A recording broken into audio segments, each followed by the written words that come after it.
standards are just too high. I'm a 30-year-old single black female prioritizing gut health and protein intake. I can squat 250. I've written 2 books and speak 3 different languages. In the last 6 months alone, I've created 4 different applications and 2 different programs across the iOS platform. Not to mention, I started diversifying my financial portfolio at 23. They don't care. They don't care. The only love language a man cares about is his love language and whether you are fluent in it or not. The only program he cares about is whatever program is making your ass tight, fit, and plump. Girl, the only time they care about you squatting is if you're squatting in the bedroom. Don't pretend like you don't know what I mean. Man, you tripping. I mean, that's pretty tight that you can speak multiple languages. But nonetheless, I get what you're going at, man. You know, like, hey, you got a good head on your shoulders. Good for you. Good for you. But not gonna knock that, man. You can do all these fancy things, but you can do all these things, but can you keep a man happy the way a man wants to be treated in a relationship by his woman? Can you do this? We know that you can probably help him put a program together. We know that you can probably help him with his taxes. But are you going to make him happy the way a woman should make a man happy? That's literally the question now. So over the last few days, I've had multiple men admit to me that they would willingly date a homeless woman, provided she was attractive to him, nice, and overall easy to get along with. And I found this fascinating because I think it really continues to remind me how men and women really do value different things in relationships. And of course, I'm speaking generally, right? Every person is different, but by and large, like in heterosexual relationships, we know that there are certain things men tend to be attracted to, and there are certain things women tend to be attracted to. And I'm reminded constantly that men generally are not moved by a woman's career or education or how much money, but it's really more about her feminine qualities, the way that she shows up and how she is able to interact to that man. Like, the intangible qualities are so important. And so while I wouldn't say it's wrong for a woman to have a good career or, you know, to do what she's passionate about, nothing wrong there, I think it's just such a important reminder that those things do not and cannot substitute for the qualities needed to have a relationship. The intangible qualities of being a feminine woman, of being nice, of, you know, being a helpmeet, being able to work together with a man, like that cannot be substituted for a degree. I mean, in some ways, I believe men really are simple. I mean, I don't really think it takes much. Just being nice, being attractive to that man, knowing how to cook really helps. Like, I mean, it's really just basic stuff. And having that conversation and hearing over and over and over again men say, we just want fit, feminine, friendly women. I'm like, is it really that simple? Maybe it's not as hard as we're making it out to be. Maybe the problem is people are trying to offer things up that don't really matter in the larger scheme of things. But I don't know. I'm curious. What do you guys think? Do you agree? Would you date a homeless woman if, you know, she was fit, feminine, friendly, or if she was, you know, attractive to you and someone that you got to get along with? Like, what do you think about that? It's very easy and very simple. Men are okay with, you know, just the way they feel in a relationship, not necessarily what women bring to the table. And when I say that, people normally think tangible items. People really think stuff that they can see and feel, right? Tangible, right? Intangible stuff like peace, comfort, right? Loyalty, respect, all right? The way you listen, all right? The way you make me feel. Like, men value that a lot more, right? When they come home from a long day of work, can they get the comfort and peace they need from their woman, all right? Can that woman reset their mood every single day without fault, without failure, right? Super consistent, right? And a man, can he do that for her? In return, provide for her, right? Put a house over her head, right? Give her the protection. I know it sounds all cliche, right? All right? Lead her, guide her, encourage her, motivate her, right? Make her the best version of herself. That way, they can combine both of their assets and who they are and their image and their likelihood to be successful. That's all it really is. And it's not hard. It's like building a business. Right? You just, you know, you have your GM, you have your AGM, right? And if you have a strong GM and a strong AGM, you're going to have a successful store. So we out to eat, and these people have repositioned themselves to stare at me and not at me. They have repositioned themselves, these people right here, and now he's throwing up a middle finger at me. Yeah, now because he's staring at me the whole time. Rude ass. A lot of y'all have experienced racism, but most of y'all haven't experienced level 9 advanced racism.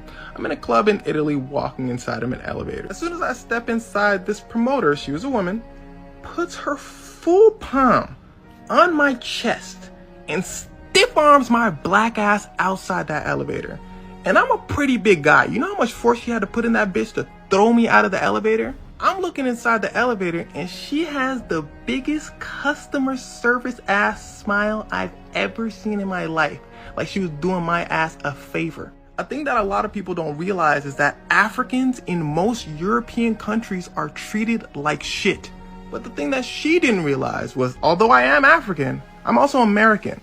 So I did what any American would do and I put my foot on the elevator, opened that bitch up, and walk right in front of her. Everyone then begins to look up at me like, this monkey's bigger than I thought. She immediately begins to look down, continuing her customer service smile, and I begin to cuss her out.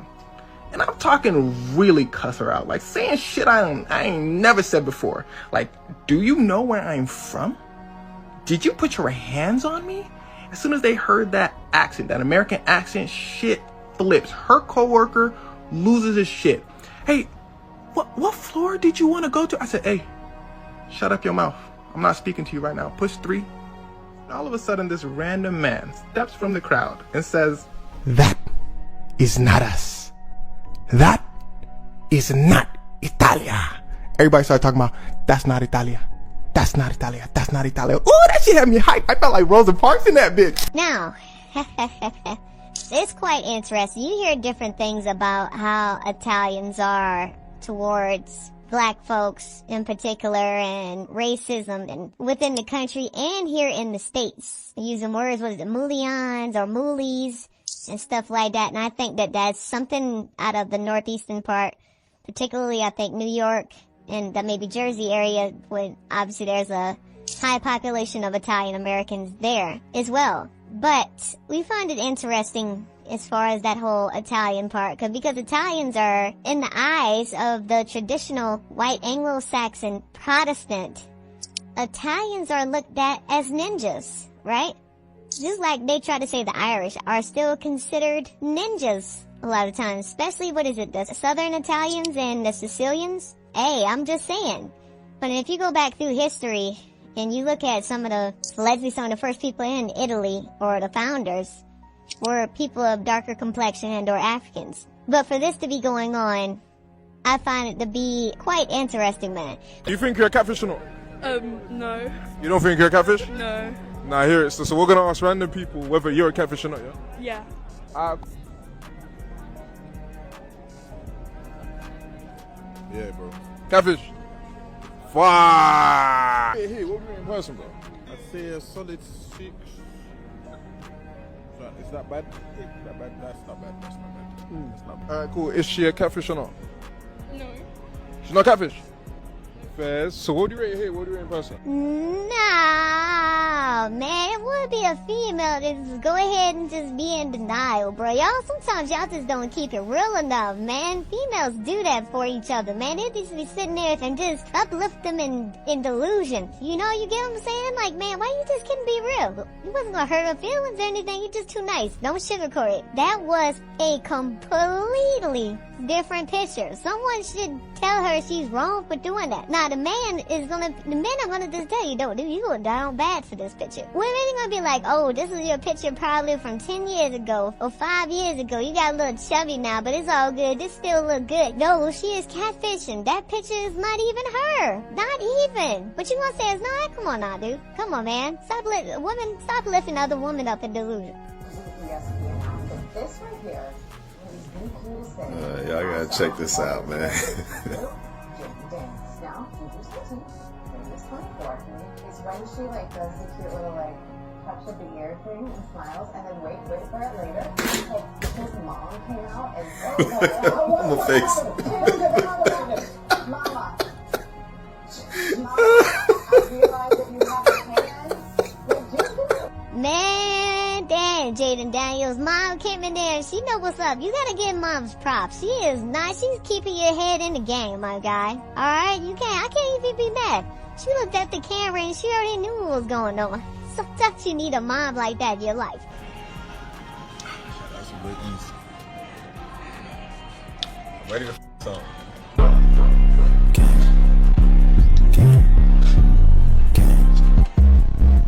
Man, I ain't gonna lie, homie.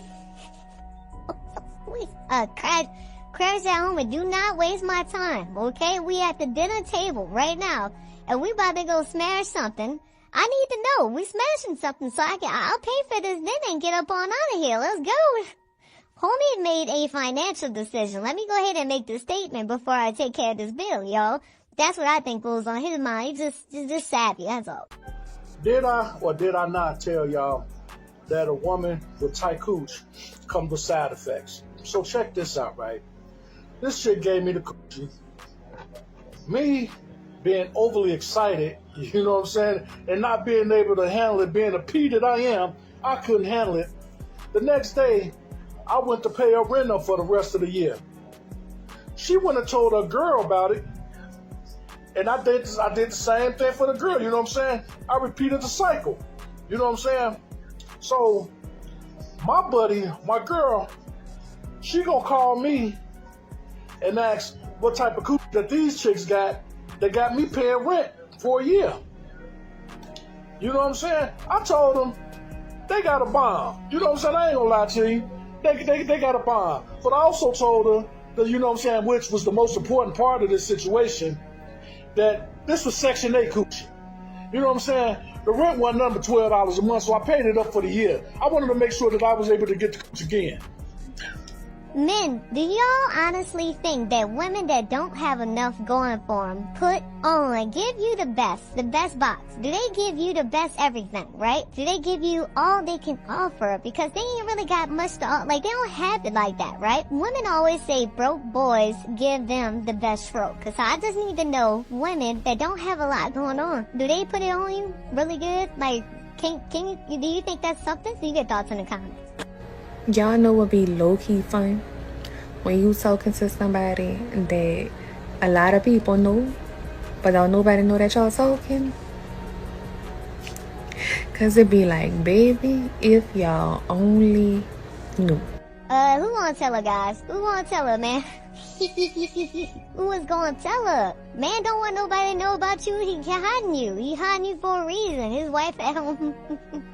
Either that, you got something wrong with you. You the baggage. You the neighborhood thought. You know, you the neighborhood thought that he don't want nobody to know about you. Pretty much, bro. He ashamed of you. I don't know. Maybe it's the opposite way around. Maybe you're ashamed of him. Maybe you know who he is. But I don't know. I don't know too many relationships where they like to keep it on low. Unless you're on some deep celebrity status. You get what I'm saying? Where you gotta hide this relationship because you just don't want to deal with the online drama and all this type of stuff. But basically, everybody's not a celebrity. You get what I'm saying? So why, if you really care and truly love someone, why not share it to the world? But also, who the hell cares, right? You get what I'm saying? So, what you guys think, bro?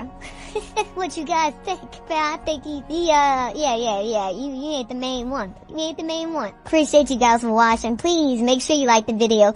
I'll see you on the next one.